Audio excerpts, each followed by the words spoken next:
lorsqu'on a mis en place le programme Stop SP, cette école d'été-là, finalement, qui va se passer sur 2 jours, le but ultime, c'était vraiment de favoriser des étudiants qui sont dans des expertises diverses, d'aller chercher une expertise et une formation complémentaire à la formation qu'ils vont obtenir dans le laboratoire d'accueil où ils sont actuellement. Ça, c'était le premier objectif, donc, je dirais, d'élargir leurs connaissances dans le contexte de sclérose en plaques. Deuxième objectif, c'était aussi de favoriser les interactions.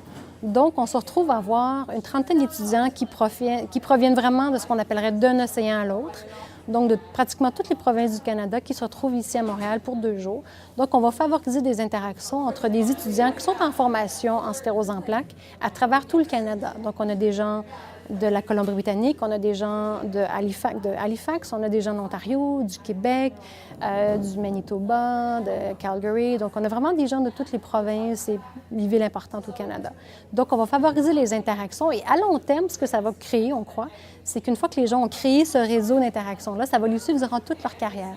Moi, j'ai encore des interactions avec des gens avec qui j'ai fait mes études graduées.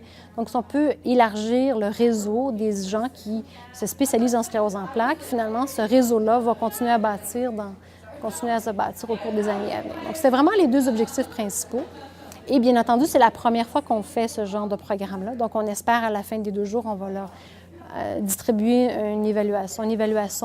On va vouloir avoir aussi leurs commentaires pour que justement d'autres formations complémentaires comme celle-ci s'offrent aussi à d'autres personnes, dans d'autres sujets peut-être aussi. Donc, il faut vraiment favoriser. Donc, je dirais formation, mais aussi réseautage. C'est vraiment les 2 objectifs principaux.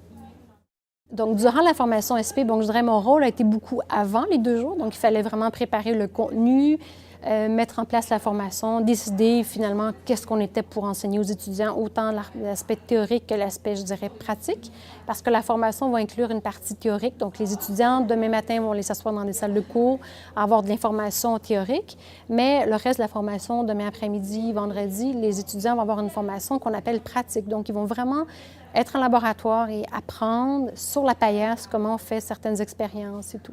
Donc, mon rôle a été vraiment beaucoup, je dirais, de coordonner, de décider qu'est-ce qu'on était pour mettre dans la formation.